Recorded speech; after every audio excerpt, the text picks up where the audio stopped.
Recording कर दें। जी, तो पहला चैप्टर खत्म होने के बाद दूसरा चैप्टर आता है, उसमें क्वांटाइजेशन ऑफ चार्ज वगैरह भी हम लोगों ने पढ़ा था। सेकेंड चैप्टर जो हमारा है वो है गॉस थ्योरम, विद्युत बल रेखाएं, विद्युत फ्लक्स और गॉस का प्रमेय। इसमें हम विद्युत बल रेखाओं के बारे में पढ़ेंगे। विद्युत बल रेखा हमने सुना है कि क्या होती है, उसके गुण क्या होते हैं, वैद्युत फ्लक्स क्या होता है और वैद्युत फ्लक्स का मान हम कैसे निकालेंगे। उसमें गॉस का प्रमेय एक बहुत बड़ा टॉपिक है और उसका उपयोग हम किस किस कार्य में करेंगे, उनके अनुप्रयोग के बारे में हम लोग इस चैप्टर में पढ़ेंगे। इस चैप्टर को हम शुरू करें इससे पहले खुशी, एक सवाल आपने देखा होगा, बड़े बड़े वाहन जो सड़क पे चलते हैं, थोड़ा अप्लाइड ये क्वेश्चन है, अप्लाइड फिजिक्स से जो हर जगह अप्लाई होता है, बेसिक कंसेप्ट से रिलेटेड। खास करके ऐसे वाहन जिसमें ज्वलनशील पदार्थ, पेट्रोलियम पदार्थ वगैरह एक जगह से दूसरी जगह तक ले जाया जाता है। बाकी ट्रकों में भी देखा होगा कि पीछे जहां बुरी नजर वाले तेरा मुंह काला लिखा हुआ होता है, वहीं पे बड़े बड़े लोहे के चेन लगे होते हैं और वो चेन हमेशा जब गाड़ी आगे बढ़ती है तो पीछे से सड़क से स्पर्श करते हुए, टच करते हुए आगे बढ़ते हैं। ये बुरी नजर वाले तेरा मुंह काला तो समझ में आ रहा है क्यों लिखा हुआ है। लोहे की या किसी भी धातु पदार्थ की चेन क्यों लगाई जाती है जो सड़क से स्पर्श करती हुई आगे बढ़ती है। आप कई बार पढ़ चुके हैं इलेक्ट्रोस्टैटिक्स, तो कुछ अगर नया टॉपिक नहीं डाला जाए तो आप बोर हो जाएंगे, इसलिए ये चटनी है ना। चावल और दाल सब्जी खाते खाते जब मन उब जाता है तो कभी चिप्स डाल लेना चाहिए मुंह में, कभी चटनी, कभी अचार। क्यों जयप्रकाश, सही कह रहे हैं ना? तो कैमरा ऑन रखिए तब तो पता चलेगा। जी बताएं। ज्वलनशील पदार्थों को एक जगह से दूसरे जगह जो वाहन लेकर के जाते हैं, उनमें देखिएगा तो टैंकर्स के पीछे लोहे की चेन लगी होती है और वो लोहे की चेन जब गाड़ी आगे बढ़ती है तो सड़क से बिल्कुल स्पर्श करके जाती है, टच करके जाती है। इसका कारण क्या है, क्यों लगाया जाता है? ये फर्जी वैसे डेकोरेशन करने के लिए हम लोग लगा देते हैं या फिर इसका कोई और साइंटिफिक रीजन भी है? नहीं पता है। ये बहुत ही आसान है, हम लोगों ने सब पढ़ लिया है। ऐसा नहीं है कि हम लोगों ने कोई ऐसा टॉपिक छोड़ा है जिसका यूज यहाँ पे नहीं हो। बार बार हम क्लास में कहते हैं कि जो एग्जाम्पल बेस्ड क्वेश्चंस होते हैं, ये कई बार पूछा गया है 2 नंबर का सवाल, वो एग्जाम्पल बेस्ड क्वेश्चन बहुत परेशान करते हैं कभी कभी, क्योंकि एक परिभाषा, एक नियम पर आप 2, 4, 5 एग्जाम्पल दे सकते हैं, होते तो हजारों एग्जाम्पल्स हैं। तो एक क्लास में बहुत सारे एग्जाम्पल्स नहीं कराए जा सकते, तो थोड़ा सा अपना टेक्निकल माइंड यूज करना पड़ता है।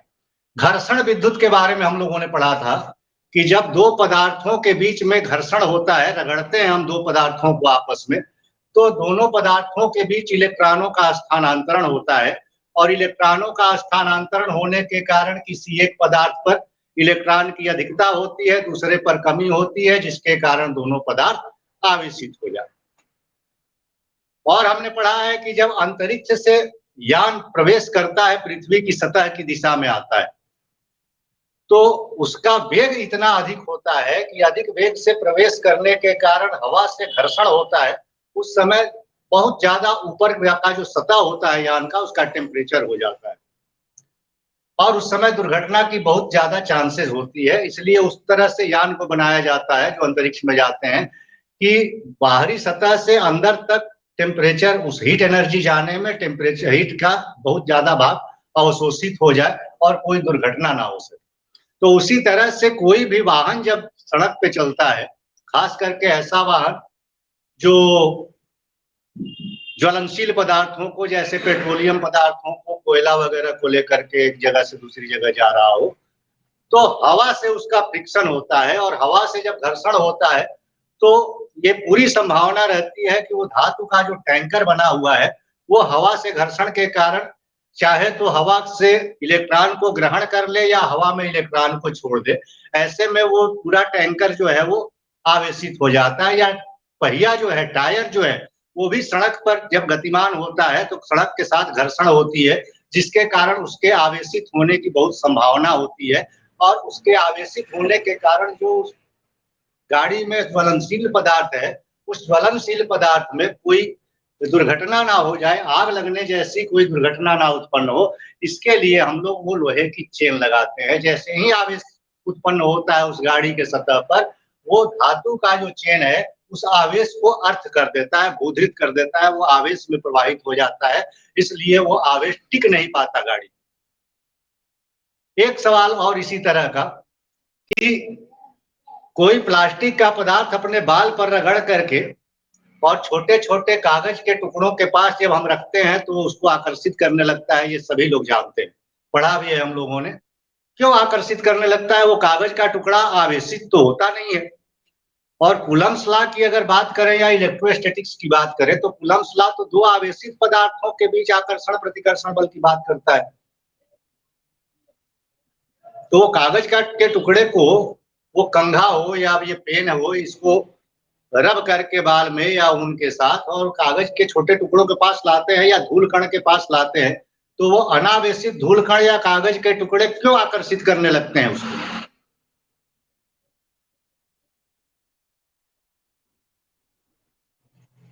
नहीं, आदान-प्रदान तो तब होगा जब फ्रिक्शन होगा ना।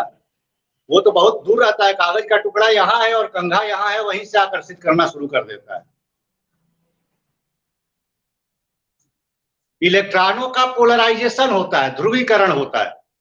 जैसे मान लीजिए ये धनावेशित पदार्थ है और उदासीन आपके कागज के टुकड़े हैं, तो उदासीन कागज के टुकड़े में जो इलेक्ट्रॉन्स होते हैं बाहरी कक्षा में, जैसे ही ये आवेशित पदार्थ उसके नजदीक जाता है, उसके बाहरी कक्षा के इलेक्ट्रॉन आकर्षित हो करके और इसके नजदीक आ जाते हैं।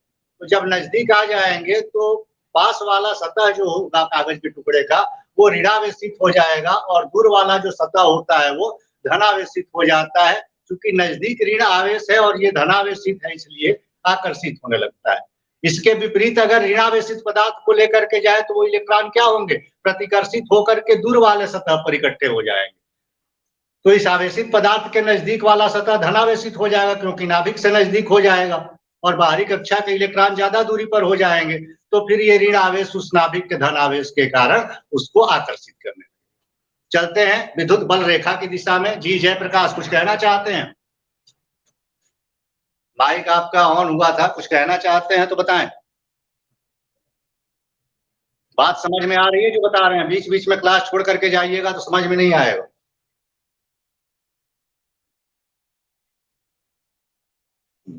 जो बताया जा रहा है समझ में आ रहा है ना? ओके, बाकी लोग चले गए, लगता है नेटवर्क का कुछ डिस्टर्ब कर रहा है। बारिश हो रही है वहां नया भोजपुर में? दिन में हुई थी। लोग फेसबुक पर कई वीडियो डाल रहे हैं बरसात की कि भाई बक्सर में खूब बारिश हो रही है। बक्सर में, पटना में कई लोग फेसबुक पर डाल रहे थे आज, इसलिए हमने पूछा। कल परसों से शायद 2 दिन से बारिश हो रही है ना? असल में जब किसी माध्यम में किसी आवेश को रखा जाता है तो इससे निकल करके विद्युत ऊर्जा एक स्थान से दूसरे स्थान तक स्थानांतरित होती है, और उसी विद्युत ऊर्जा के स्थानांतरण के कारण हम लोगों ने पढ़ा था कि इसके आसपास एक विद्युत क्षेत्र का निर्माण, और इस विद्युत क्षेत्र के अंदर कोई दूसरा आवेश अगर रखा जाए तो ये स्थिर विद्युत बल का अनुभव करता है। अब अगर इससे ऊर्जा निकल करके जा रहा है दूसरी जगह, तो जाहिर है कि जाने का कोई ना कोई मार्ग होगा, उसका रास्ता होगा। तो जिस रास्ते पर गति करती हुई विद्युत ऊर्जा एक स्थान से चलकर दूसरे स्थान तक जाती है, उस काल्पनिक रास्ते को हम विद्युत बल रेखा के नाम से जानते हैं। कुछ नाम तो भाई देना है, तो उसका नाम दे दिया गया विद्युत बल रेखा। किसे विद्युत बल रेखा कहते हैं? तो वह काल्पनिक रेखा या वह मार्ग जिस पर गति करती हुई विद्युत ऊर्जा एक स्थान से दूसरे स्थान के बीच की दूरी तय करती है, उसे हम लोग विद्युत बल रेखा कहते हैं। ये विद्युत बल रेखाएं बहुत नाटकीय होती हैं, कई प्रकार के गुणों का प्रदर्शन करती हैं। जैसे कभी एक दूसरे को काट नहीं पाती हैं, कहाँ से निकलती हैं, कहाँ जाती हैं भाई, तो ये हमेशा धन आवेशित पदार्थ से निकल करके ऋण आवेश की दिशा में जाती हैं। जो धन आवेश से निकल कर ऋण आवेश की दिशा में जाती हैं, जयप्रकाश जी बताएंगे। विद्युत बल रेखाएं हमेशा धन आवेश से निकलकर ऋण आवेश की ओर ही क्यों जाती हैं? कभी भी ऋण आवेश से धन आवेश की ओर क्यों नहीं आती? डर लगता है? नहीं, बल रेखाओं को डर लगता है ऋण आवेश से धन आवेश की ओर आने में। हमेशा जब देखते हैं तब किताबों में दिखाया गया है कि धन आवेश से ऋण आवेश की ओर ही जा रही है। ऐसा क्यों?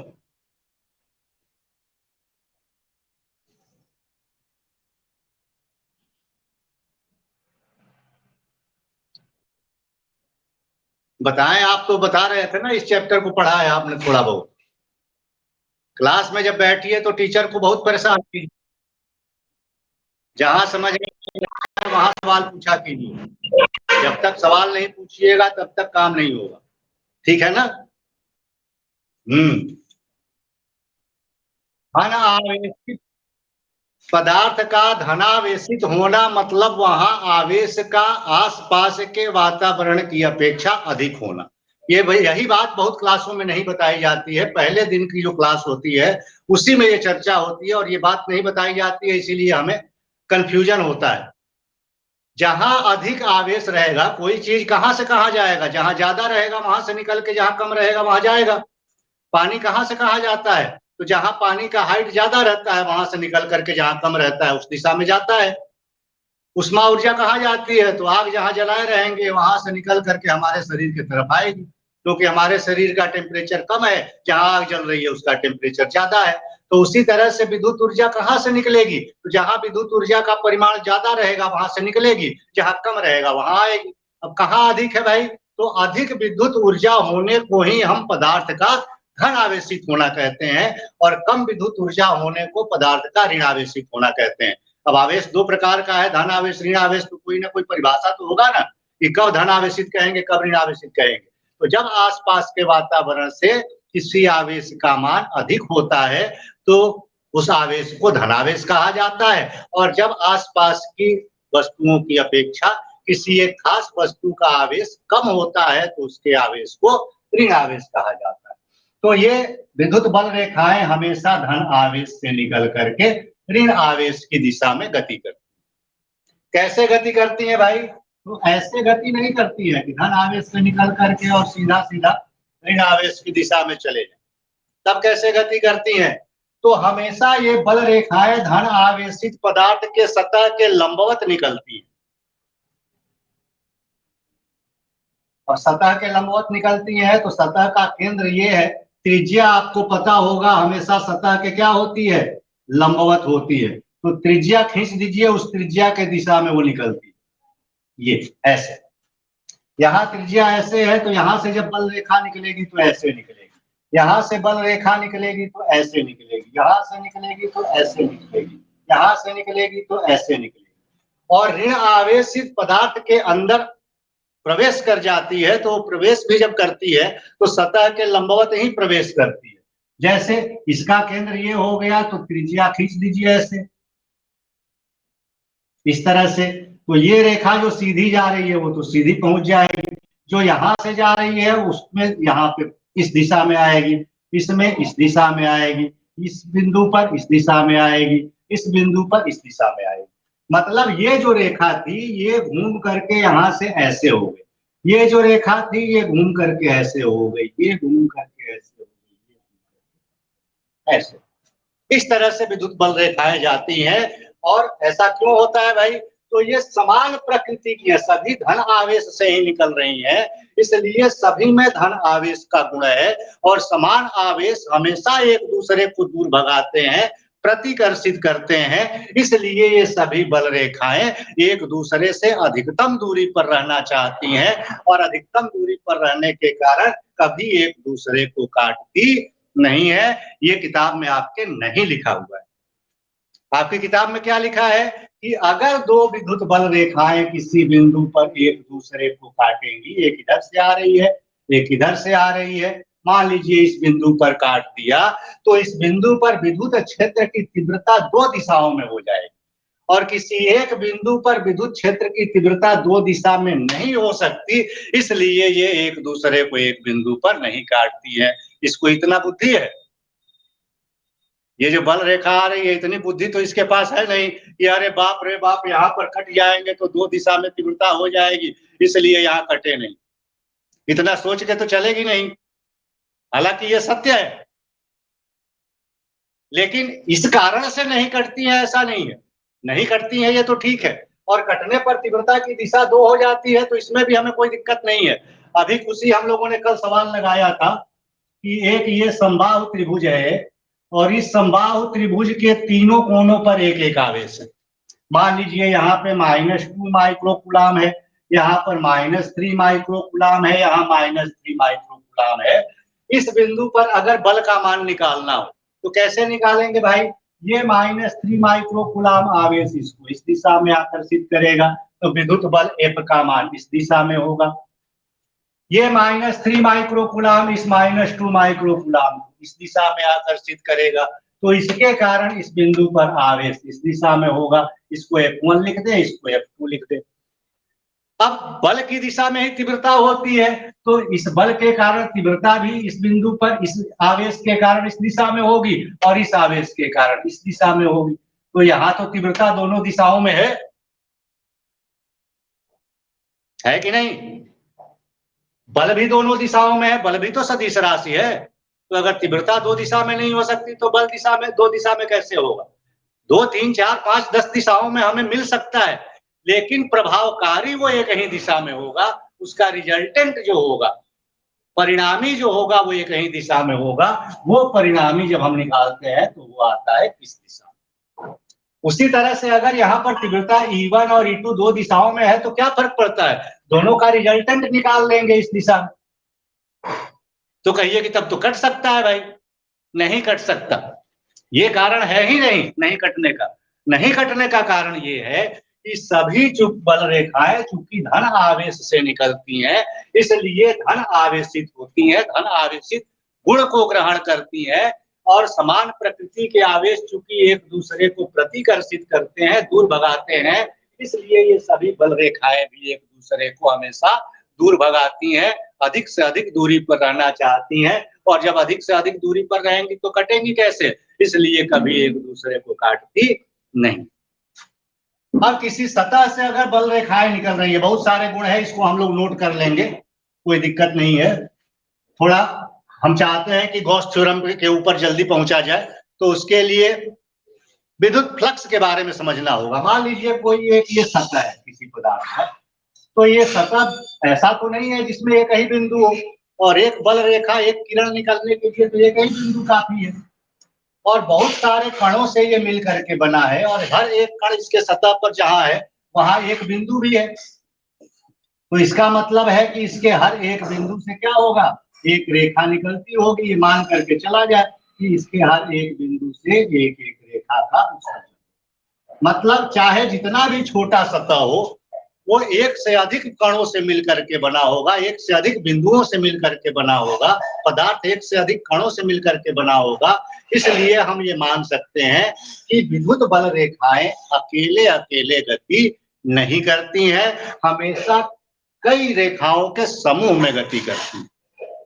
और यही बल रेखाएं जब समूह में गति करती हैं तो इन्हीं के समूह को या इनके समूह में कुल जितनी बल रेखाएं हैं उनकी संख्या को हम विद्युत फ्लक्स के नाम से जानते हैं। विद्युत फ्लक्स किसे कहते हैं भाई? तो किसी भी पृष्ठ से निकलने वाले या किसी आवेश से निकलने वाले विद्युत बल रेखाओं की संख्या या समूह को विद्युत फ्लक्स के नाम से जाना जाता है। और विद्युत फ्लक्स को फाई से हम लोग सूचित, कहीं कहीं साई से भी सूचित किया जाता है। कहीं कंफ्यूजन हो तो पूछना भी है, ठीक है ना? ऐसा नहीं है पूछना नहीं है, फाई या साई से सूचित किया जाता है। अब मान लीजिए किसी ने पूछ लिया कि विद्युत बल रेखाओं का विद्युत फ्लक्स का मात्रक क्या होगा, कैसे पता चलेगा कि कितना फ्लक्स निकल रहा है? पहले ये पता चल जाए तो मात्रक निकाल लेंगे। तो बहुत सारे जब प्रयोग किए गए तो पता चला कि विद्युत फ्लक्स ये फाई जो होता है ये उस सतह के जिस सतह से फ्लक्स निकल रहा है उस सतह के किसी बिंदु पर विद्युत क्षेत्र की तीव्रता के समानुपाती। मतलब सतह के बिंदु पर किसी बिंदु पर विद्युत क्षेत्र की तीव्रता का मान जितना अधिक रहेगा, विद्युत फ्लक्स उतना ज्यादा निकलेगा, और सतह पर विद्युत बल रेखा विद्युत क्षेत्र की तीव्रता जितनी कम होगी, ई का मान जितना कम होगा, विद्युत फ्लक्स उतना कम। जैसे सपोज करें ये कोई एक कंडक्टिंग मटेरियल, यहाँ पे पतला है, यहाँ ज्यादा चौड़ा है, और इसको हमने क्या किया, एक बैटरी से जोड़ दिया। बैटरी से जोड़ दिया तो यहाँ से आवेश निकल करके जाएगा इस दिशा में, ऐसे विद्युत धारा का प्रवाह होगा कि नहीं होगा? होगा ना, धन आवेश से ऋण आवेश की दिशा में। अब विद्युत धारा का प्रवाह किसे कहते हैं भाई? तो किसी भी चालक पदार्थ से आवेशों के प्रवाह को विद्युत धारा कहते हैं। तो आवेश तो भाई प्रति एकांक समय में या dt समय में अगर देखा जाए तो dt समय में यहाँ से जितना आवेश जाएगा उतने समय में यहाँ से भी आवेश जाएगा, है ना। मान लीजिए dt बराबर 5 सेकेंड है, तो 5 सेकेंड में इससे जितना आवेश अंदर जाएगा उसी 5 सेकेंड में इससे भी उतना ही आवेश बाहर आएगा। अंदर जगह खाली होगा तभी तो भाई यहाँ से आवेश आगे बढ़ेगा, यहाँ जाम रहेगा तो फिर आगे कैसे बढ़ेगा। एक सिरे से जितना आवेश, या कहीं भी अगर क्रॉस सेक्शनल एरिया आप खींच लीजिए कहीं पर भी, तो जितना आवेश यहाँ से जाएगा 5 सेकेंड में उतना ही यहाँ से, उतना ही यहाँ से, उतना ही यहाँ से, उतना ही यहाँ से, यहाँ से। बात समझ में आ रही है? लेकिन यहाँ पे सतह का चौड़ाई जो है, क्रॉस सेक्शनल एरिया, मोटाई जो है, ये मोटाई कम है और यहाँ पे मोटाई ज्यादा है। तो जाहिर है कि जब दोनों जगह से बराबर आवेश समान समय में जाएगा और यहाँ पर क्षेत्रफल कम है या मोटाई कम है, तो यहाँ आवेश पास पास विद्युत बल रेखाएं पास पास होकर के गुजरेंगी ना, और यहाँ पर विद्युत बल रेखाएं क्या गुजरेंगी? दूर दूर होकर के। जैसे 50 आदमी कहीं जा रहा है बारात में और वो 50 आदमी एक गली से होकर के गुजर रहा है, और गली जाते जाते जाते जाते और एक बड़े 4 लेन रोड पर निकलती है, तो जिस समय वो गली पर रहेगा उस समय लोग पास पास होकर के निकलेंगे गली में से, क्योंकि रास्ता पतला है और निकलना 50 को है। जैसे ही वो 4 लेन रोड पर जाएंगे वैसे ही जगह ज्यादा मिलेगी तो दूर दूर हो जाएंगे। बात समझ में आ रही है? तो जब जहां पे कम तीव्रता होती है, कम क्षेत्रफल होता है, वहां पर तीव्रता कम ज्यादा होती है, और जहां पर क्षेत्रफल ज्यादा होता है वहां तीव्रता कम होती है। ये पहले याद रखिएगा, पहली बात, ये कंसेप्ट है, हर जगह लिखा हुआ नहीं मिलता है। तो बताया गया कि तीव्रता जब ज्यादा होगी तो फ्लक्स वहां से ज्यादा निकलेगा, और तीव्रता कम होगी तो फ्लक्स कम निकलेगा। मतलब यहाँ तीव्रता अधिक है तो यहाँ से फ्लक्स ज्यादा निकलेगा, यहाँ तीव्रता कम ज्यादा है तो यहाँ से फ्लक्स कम निकलेगा। इसका मतलब तो यही है नहीं, अगर इतना हमने सुना तो ये तो ठीक है, इस हिसाब से तो यही निकलेगा। लेकिन एक चीज और, तीव्रता के ऊपर केवल इसका मान नहीं निर्भर नहीं करता, यही जो फ्लक्स फाई है ये तीव्रता की दिशा में ये जो क्षेत्रफल होता है, इस क्षेत्रफल के परिमाण के भी समानुपाती होता है। ठीक है, मीन्स अगर क्षेत्रफल हमारा dA है तो dA के समानुपाती होगा, और अगर तीव्रता की दिशा में क्षेत्रफल को हम dA cos थीटा माने, आगे बताएंगे क्यों मानेंगे, तो यही फाई जो है वो dA cos थीटा के भी समानुपाती होता है। अब कहिए कि ये तो बड़ा विचित्र बात आपने कह दिया। पहले तो आपने बता दिया कि क्षेत्रफल कम होगा तो तीव्रता ज्यादा होगी, और तीव्रता ज्यादा होगी तो फ्लक्स ज्यादा होगा। तो जहां क्षेत्रफल कम था वहां तीव्रता ज्यादा थी, इसलिए फ्लक्स भी ज्यादा था। Very simple. अब आप कह रहे हैं कि ना, फ्लक्स जब क्षेत्रफल ज्यादा होगा तो फ्लक्स भी ज्यादा निकलेगा। बिल्कुल निकलेगा। 50 लोग अगर जा रहे हैं कहीं गली में तो जा सकते हैं, जा रहे हैं पास पास होकर के जा रहे हैं, अगर उतना ही पास पास करके लोगों को 4 लेन रोड पर भी गुजारा जाए तो जितने लोग गली में जा सकते हैं उससे ज्यादा लोग 4 लेन रोड पर जा सकते हैं, क्योंकि वो ज्यादा चौड़ा है। उतना ही पास पास अगर कर दिया जाए तो क्षेत्रफल को, अगर इसको कांस्टेंट मान लिया जाए, ये मान ले कि क्षेत्रफल चेंज नहीं हो रहा है, दो स्थितियां है ना। पहली स्थिति ये है, इसको इक्वेशन फर्स्ट माने, I is directly proportional to E, और सेकंड हमारा कंडीशन है I is directly proportional to DA cos theta, ये सेकंड इक्वेशन। तो अगर इसको कांस्टेंट मान लिया जाए, मतलब क्षेत्रफल हमने कांस्टेंट कर दिया, चेंज नहीं हो रहा है, घट बढ़ नहीं रहा है, तो विद्युत फ्लक्स का मान तीव्रता के समानुपाती होगा। तीव्रता जहां ज्यादा होगी वहां से फ्लक्स ज्यादा निकलेगा, तीव्रता जहां कम होगी फ्लक्स कम निकलेगा। अब क्षेत्रफल पर जब क्या प्रभाव है ये निकालना होगा, तब क्या करेंगे, तो तीव्रता को कांस्टेंट मान लेंगे। मान लिया कि इसके हर बिंदु पर विद्युत क्षेत्र की तीव्रता का मान क्या है, बराबर है। तो विद्युत क्षेत्र की तीव्रता अगर बराबर होगी हर जगह, तो फिर क्षेत्रफल जहां ज्यादा होगा वहां से फ्लक्स ज्यादा जाएगा, और क्षेत्रफल जहां कम होगा वहां से फ्लक्स कम आएगा। इन दोनों इक्वेशंस को मिला करके और फ्लक्स का मान क्या निकाला गया, डी ए, क्षेत्रफल से निकलने वाले फ्लक्स का मान d phi is equal to E into D A cos theta, E into D A cos theta. E और डी ए कॉस थीटा दोनों के समानुपाती होता है। दोनों में से किसी भी एक का मान हम बढ़ा देते हैं तो फ्लक्स का मान बढ़ जाएगा, दोनों में से किसी का भी मान घटा देते हैं तो फ्लक्स का मान क्या हो जाएगा, घट जाएगा। लेकिन कब, जब दूसरे को कांस्टेंट रखा जाए। जैसे नहीं वो हम लोग पढ़ते थे केमिस्ट्री में 11th क्लास में, बॉयल्स लॉ, चार्ल्स लॉ, नहीं, एक में बताया जाता था क्या कि V is directly proportional to T। एक में क्या बताया जाता था, V is inversely proportional to T बताया जाता था ना। ताप बढ़ने पर आयतन बढ़ता है, ताप घटने पर आयतन घटता है। दूसरे में क्या बताया गया कि अगर ताप को कांस्टेंट रखें तो दाब बढ़ने पर आयतन घटता है और दाब घटने पर आयतन बढ़ता है। और इन दोनों इक्वेशंस को, एक को बॉयल्स का नियम कहा जाता है, एक को चार्ल्स का नियम कहा जाता है, दोनों को मिला करके बना क्या कि T1 V1 बटा T1 बराबर T2 V2 बटा T2। ऐसे इसको कहा जाता है आदर्श गैस समीकरण, आइडियल गैस इक्वेशन। तो ठीक उसी तरह से किसी भी आवेशित पदार्थ या किसी भी बंद पृष्ठ से अगर फ्लक्स निकल रहा है तो उससे निकलने वाले फ्लक्स का मान कितना होता है, तो डी फाई बराबर E d A cos theta. अगर क्षेत्रफल का मान डी ए हो और क्षेत्रफल और तीव्रता के बीच में कोण का मान थीटा हो। जैसे सपोज करें ये एक कोई पदार्थ है, यहां पर कोई पॉइंट चार्ज है प्लस क्यू, और यहां पर हमने एक कोई क्षेत्रफल ले लिया डी, ये डी ए।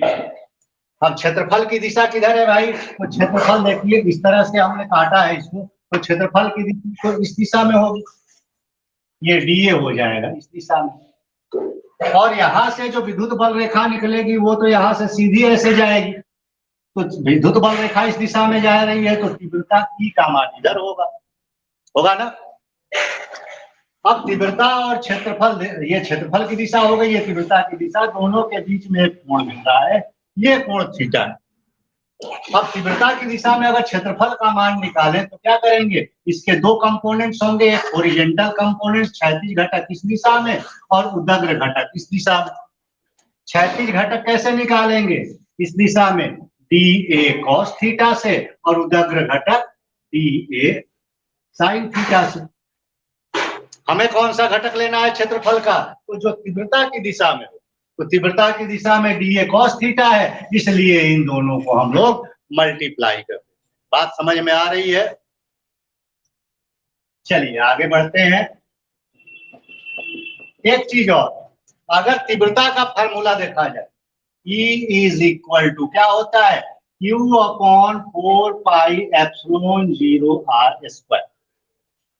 अगर माध्यम हवा या निर्वात हो तो विद्युत क्षेत्र की तीव्रता Q बराबर 4 पाई एप्सिलॉन 0 R स्क्वायर। अब 4 पाई एप्सिलॉन 0 तो कांस्टेंट वैल्यू है, ये तो चेंज होता नहीं है किसी माध्यम में। 4 पाई नंबर है और एप्सिलॉन 0 का मान होता है 8.854 into 10 to the power -12 coulomb square per newton metre square. तो ये भी फिक्स वैल्यू है, ये भी चेंज नहीं होता है।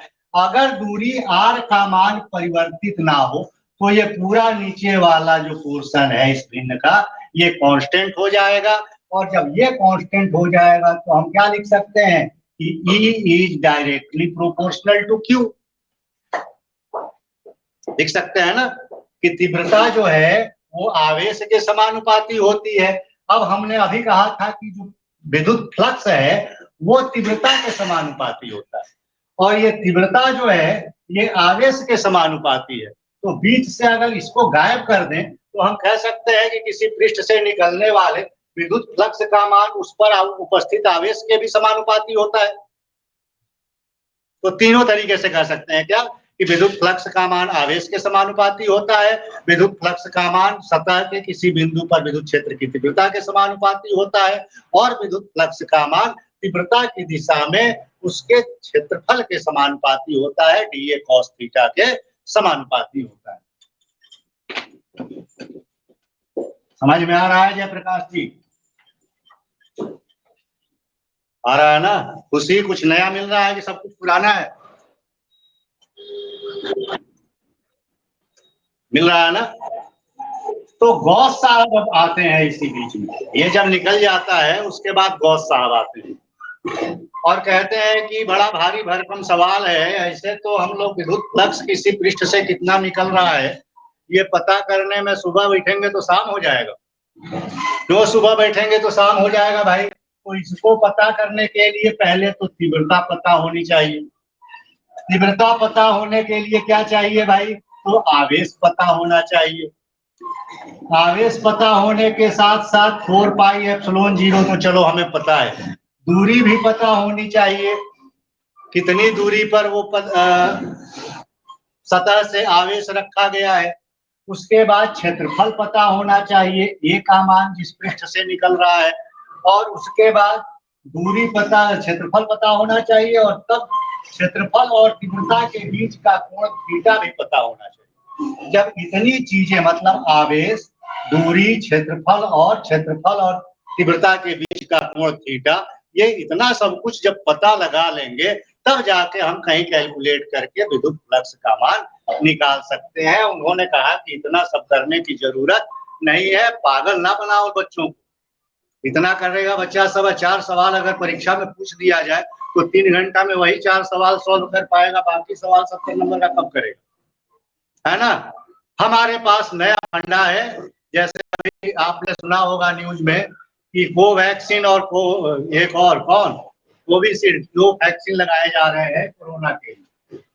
अब कुछ लोग हैं जिनको बहुत दिन हो गया इंजेक्शन दिलवाए हुए, एक तो हम ही हैं, तो अब डर रहे हैं कि भाई 10 साल पहले इंजेक्शन लगा था, कैसा लगता है जब इंजेक्शन डाला जाता है तो भूल गए हैं, अब डरे नहीं जा रहे हैं समय से वैक्सीन लगवाने। तो आपने सुना होगा एक नया आया है, उसको पानी में जैसे आप चीनी का शरबत बना करके पीते हैं, आप उसको घोल करके भी पी सकते हैं, वो भी बहुत जल्दी मार्केट में आने वाला है।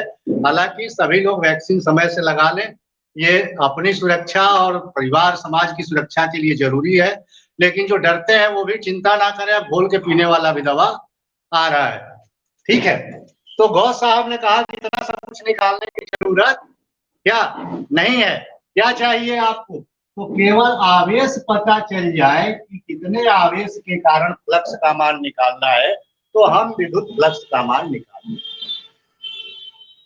कैसे निकाल लेंगे भाई? तो उन्होंने बताया कि किसी भी बंद पृष्ठ से निकलने वाले इस विद्युत फ्लक्स फाई का मान उस पृष्ठ के अंदर स्थित कुल आवेश Q और माध्यम की निरपेक्ष वैद्युतशीलता के अनुपात के बराबर होता है।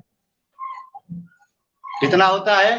तो किसी भी बंद पृष्ठ से निकलने वाले कुल वैद्युत फ्लक्स का मान उस पृष्ठ के अंदर स्थित कुल आवेश और माध्यम की निरपेक्ष वैद्युतशीलता के अनुपात के बराबर होता है। अब एप्सिलॉन 0 का मान तो हमें सबको पता है, 8.854 × 10⁻12 coulomb square per newton metre square. केवल आवेश पता करो चार्ज डिटेक्टर से और इसको इससे भाग दे करके निकाल लो कि फ्लक्स कितना होगा। लेकिन अब गौ साहब ने बड़ा शॉर्ट रास्ता कोई बता दे तो हमें विश्वास भी नहीं होता। है ना। जैसे फ्री क्लासेस चलाते थे जब, तो किसी दिन कोई आता था, किसी दिन कोई नहीं आता था, तो हम भी उब जाते थे, क्योंकि भाई आज किसी को आपको हमने गॉस प्रमेय बता दिया और कल उस पर एप्लीकेशन उसका कराना है, उसका उपयोग कराना है, तो पता चला कि कल आप आए ही नहीं और कल जो क्लास में आया उसने गॉस प्रमेय ही नहीं पढ़ा है, तो अब क्या करें, गॉस प्रमेय पढ़ाए कि एप्लीकेशन कराएं। तो हमने सोचा कि कुछ न कुछ शुल्क लेना भी जरूरी है। जब आदमी कहीं कुछ लगाता है तो नियम से क्लास में आकर के बैठता है कि हमारा लगा हुआ है। नहीं, हम लोग सरस्वती पूजा करते हैं तो चंदा जब नहीं दिया रहिएगा तो पूजा में नहीं बैठिएगा, प्रसाद के टाइम पर जाइएगा, और जब चंदा 51 रुपया 101 रुपया लगाए रहिएगा तो पूजा से पहले ही से जाके बैठ जाइएगा, है ना, किसी चीज में बचत ना हो। तो इसलिए कुछ न कुछ चंदा भी देना जरूरी है। तो ये गौस साहब ने बहुत रास्ता सही बता दिया, सस्ता आसान रास्ता बता दिया, तो लोगों को संदेह होने लगा, पता ना कहीं गलत ना निकल जाए, का पानी में घोल के पीने से भी वो टीका के जैसा कोरोना भागेगा, मरेगा, दुष्प्रभाव होगा, इस पर अब शक होने लगा। तो अब इसका प्रमाण चाहिए, क्लिनिकल टेस्ट होना चाहिए। प्रमेय जब भी हम लोग मैथ में भी पढ़ते थे तो उसको प्रमाणित करते थे, है ना।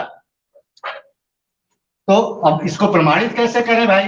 प्रमाणित करने से पहले थोड़ा सा गणित की तरफ आपको ले जाएंगे। मान लीजिए आपको कहा जाए कि 1 रेडियन का एक कोण खींच के दिखाओ, कैसे खींचेंगे?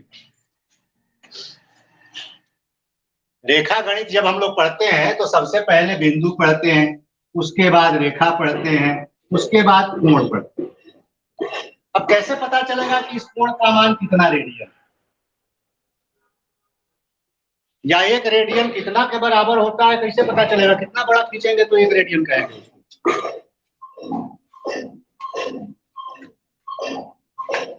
मालूम नहीं, कोई बात नहीं। तो इसके लिए यहाँ पर हमारे पास कंपास होता है ना, प्रकार, तो कंपास का जो नुकीला वाला भाग है उसको यहाँ पर रख लें, ठीक है, और जो पेंसिल जिसमें लगा है उसको फैला दें और इस तरह से एक सर्कल खींच दे, वृत्त खींच दे। तो वृत्त खींच देंगे तो कोण जब बना होगा तो जरूर 2 रेखाएं यहाँ पे आकर के मिली होंगी। वो वृत्त जो है वो बाहर जाकर के भी दोनों रेखाओं को काटेगा। इस चाप को माप लेंगे, है ना, और त्रिज्या को माप लेंगे, और इस चाप और त्रिज्या का प्रयोग करके इस कोण थीटा का मान हम लोग निकाल लेते हैं। कैसे निकालते हैं? तो कोण बराबर होता है चाप बटा,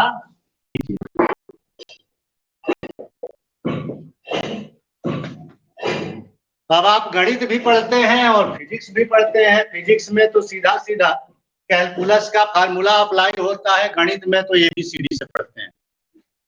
तो आपसे अगर कहा जाए कि ये छोटा एक कोण है इसलिए हमने इसको डी थीटा लिख दिया, और इस डी थीटा का मैक्सिमम वैल्यू हमको निकालना है, मतलब इसको इंटीग्रेट करना है, तो इसका मैक्सिमम लिमिट कितना लिया जाएगा?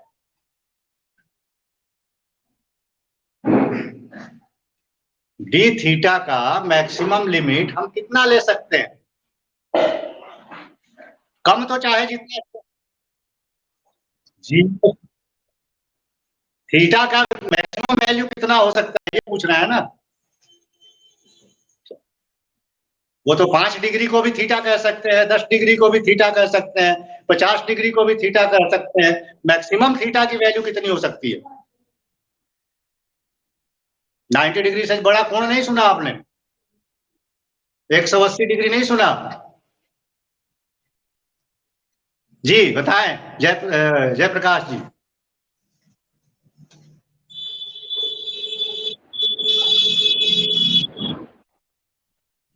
माने,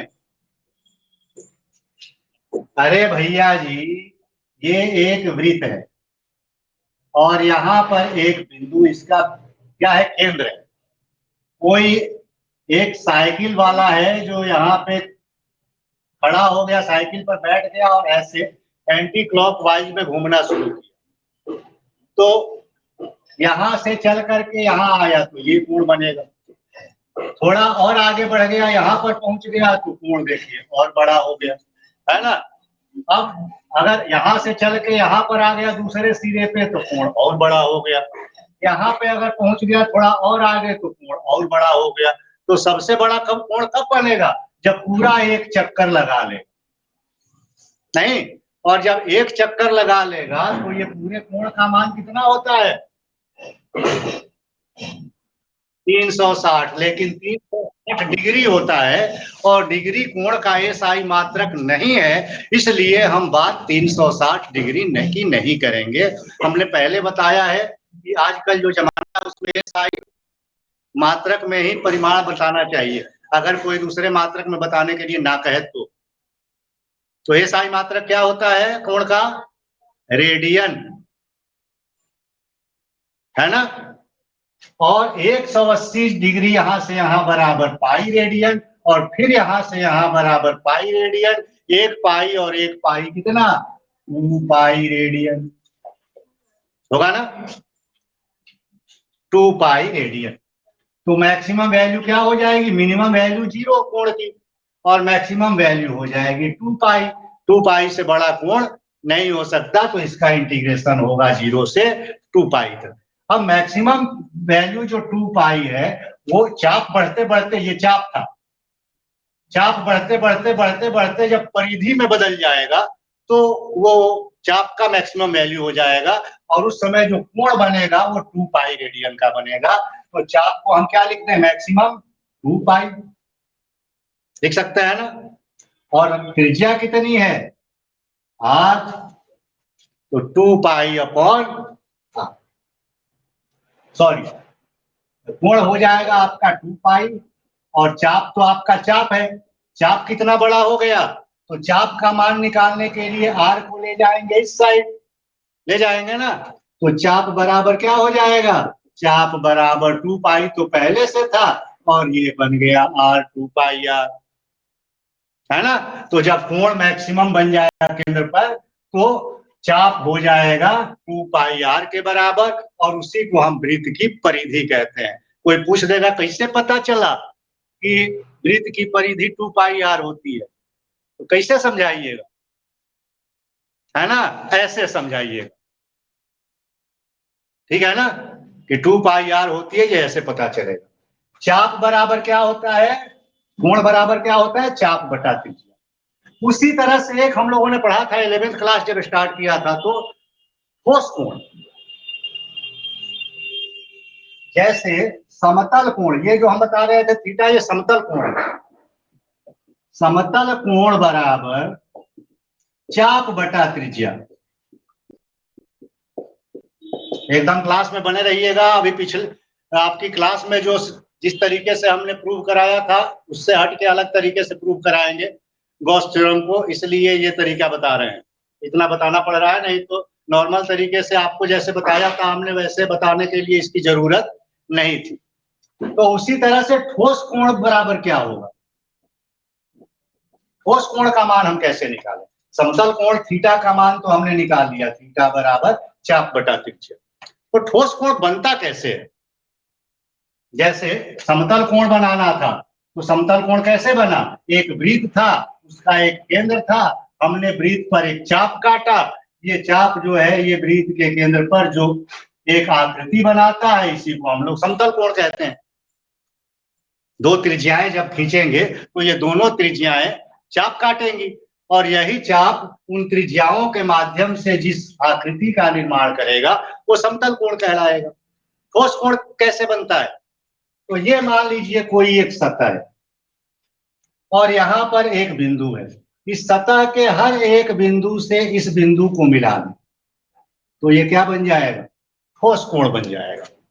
नहीं, आजकल तो तरबूज खूब मिल रहा है बाजार में, तो तरबूज जो दिखाने के लिए दुकानदार क्या करता है, बड़ा सा ले लेता है, पूरा काट के नहीं दिखाता है, एक चाकू ऐसे लगाएगा, एक बार ऐसे काटेगा, एक बार ऐसे, एक बार ऐसे, एक बार ऐसे, और एक ऐसे खींच करके दिखाएगा। यहाँ दिखने पर आपको वर्गाकार लगेगा, लेकिन वो खींचेगा तो एक लंबा कोण निकलेगा, है ना। उस कोण को खाते रहिए या तरबूज के अंदर झांक के देखते रहिए, तो तरबूज के अंदर देखिएगा तो एक बिंदु दिखाई पड़ेगा, और जैसे जैसे बाहर आइएगा वैसे वैसे अंदर का जो क्षेत्रफल है वो बढ़ता हो जाएगा। तो सतह जो है वो जो कोण बनाता है उस पदार्थ के अंदर किसी बिंदु पर, उसको ठोस कोण कहा जाता है। उसी तरह से ये जो क्षेत्रफल है, कोण कौन बना रहा था? तो जो क्षेत्रफल हमने काट करके निकाला सतह से उस तरबूज के, वो क्षेत्रफल ये था, है ना। और इस बिंदु पर पूरा का पूरा तरबूज तो ये है, इस तरबूज में से इतना हमने काट लिया, तो ये जो कोण यहाँ पर बनेगा इसको कहते हैं ठोस कोण, इसको ओमेगा से सूचित किया जाता है। ठीक है, इस ठोस कोण का मैक्सिमम वैल्यू कितना होता है? तो याद रखिएगा, ठोस कोण ओमेगा बराबर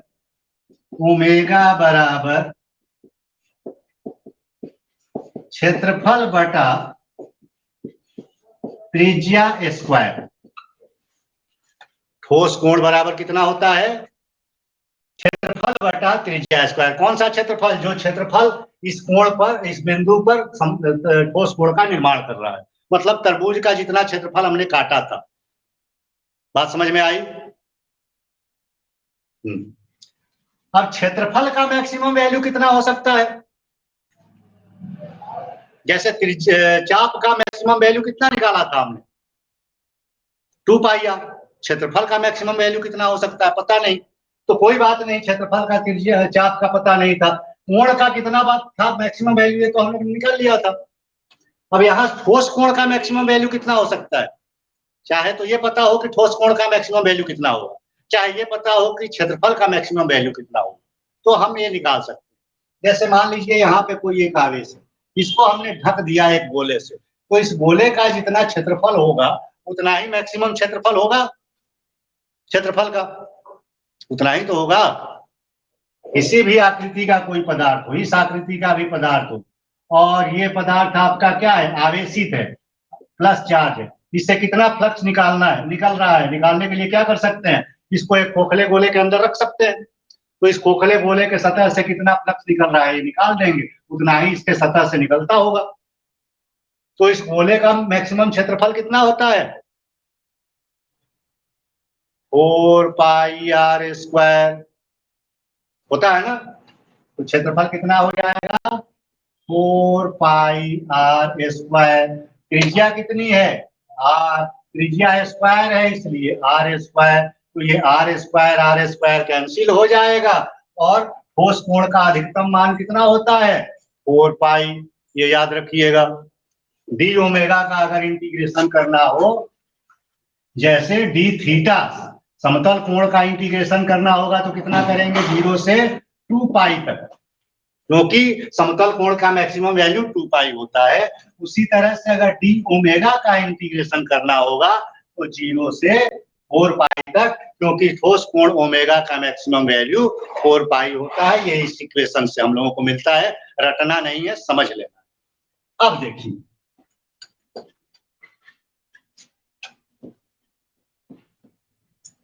अब ऑपरेशन करते हैं गॉस साहब ने जो प्रमेय दिया था उस प्रमेय का।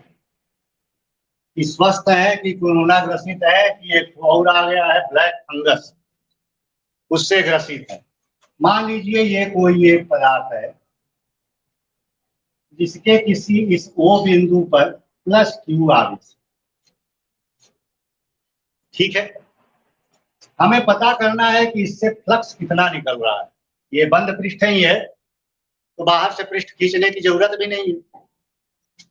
अब इसके लिए हमें याद था कि फ्लक्स बराबर होता है E इंटू क्या? D A cos theta. I बराबर डी आई बराबर E d A cos theta. तो हमने सोचा कि भाई इसका एक क्षेत्रफल छोटा निकाला जाए, क्योंकि पूरा क्षेत्रफल तो बड़ा मुश्किल है निकालना। तो छोटा एक क्षेत्रफल हमने कंसीडर किया, मान लीजिए यहाँ ये डी ए। अब देखिए यहाँ पे क्षेत्रफल जो हमने काटा है, यहाँ भी काट सकते थे लेकिन आपको क्लियर नहीं होता, ये सीधा सीधा हो जाता, तो इसलिए जानबूझ करके अजीबोगरीब जगह पर हमने काटा है। तो यहाँ क्षेत्रफल देखिए इस तरह से झुका हुआ ऐसे, तो क्षेत्रफल डी ए अगर है तो डी ए का डायरेक्शन ये होगा। इसी के अंदर एक बिंदु P है, इस बिंदु P पर विद्युत क्षेत्र की तीव्रता की जो दिशा होगी वो इस दिशा में होगी। समझ में आ रहा है?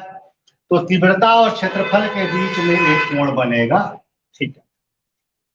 अब देखिए ये जो हमने क्षेत्रफल कंसीडर किया है, एरिया कंसीडर किया है, ये क्षेत्रफल इस बिंदु O पर एक ठोस कोण का निर्माण करता है, ये डी ओमेगा।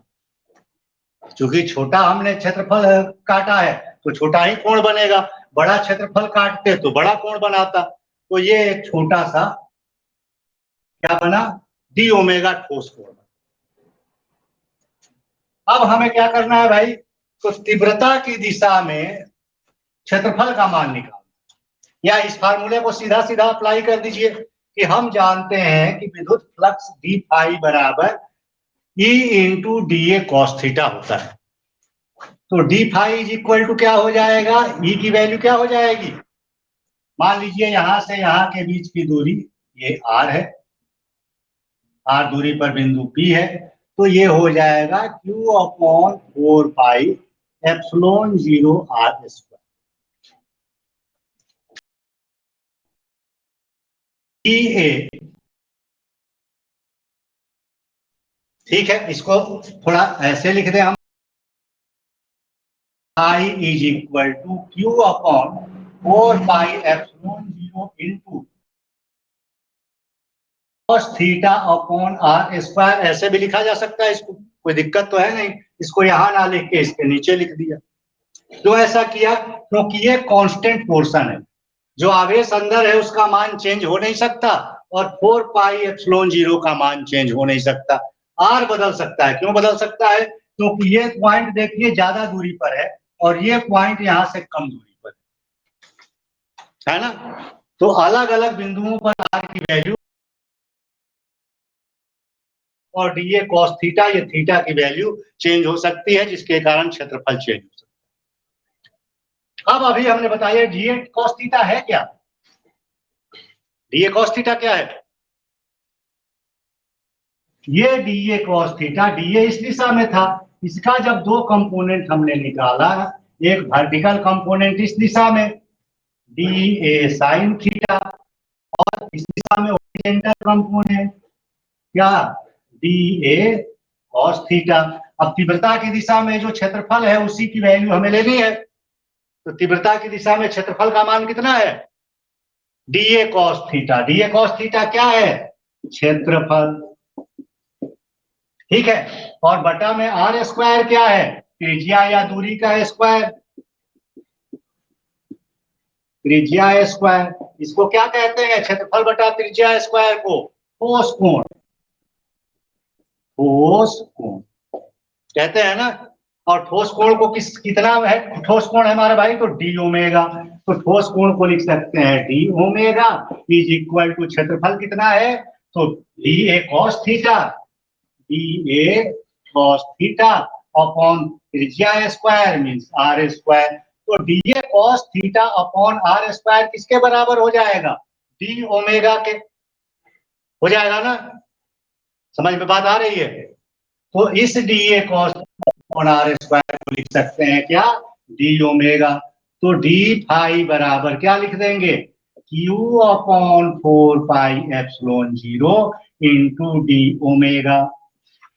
अब देखिए मजा, छोटा सा ये कोण था इतना, तो क्षेत्रफल इतना बड़ा था, इस कोण को थोड़ा और बढ़ा दें तो क्षेत्रफल इतना बड़ा हो जाएगा, इस कोण को थोड़ा और बड़ा कर,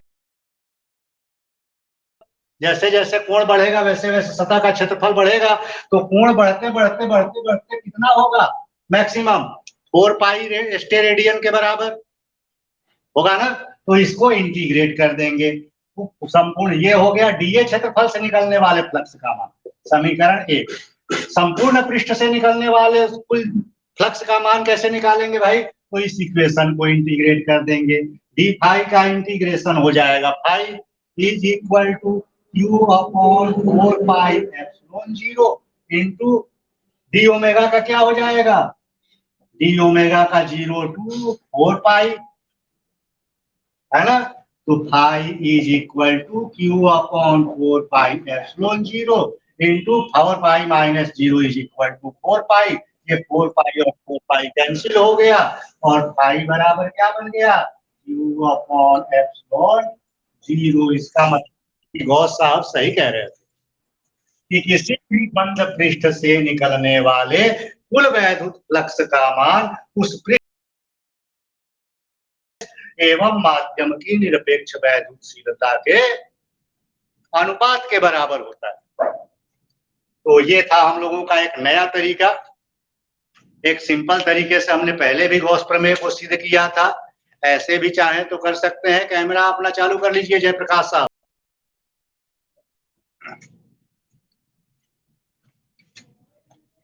कैमरा ऑन कर लीजिए। खाना खा रहे हो? पढ़ाई करने के बाद खाना खाया जाता है। खाना बच्चे खा रहे होते हैं ना, तो फिर कैमरा बंद कर लेते हैं। ऑनलाइन क्लास में ये एक अच्छी सुविधा है। ठीक है, तो अगले टॉपिक के साथ कल मिलते हैं हम लोग, और तब तक के लिए रिवीजन करते रहिएगा। कहीं दिक्कत होगी इसको नोट करा देंगे। कल मिलते हैं 8 बजे। नमस्ते।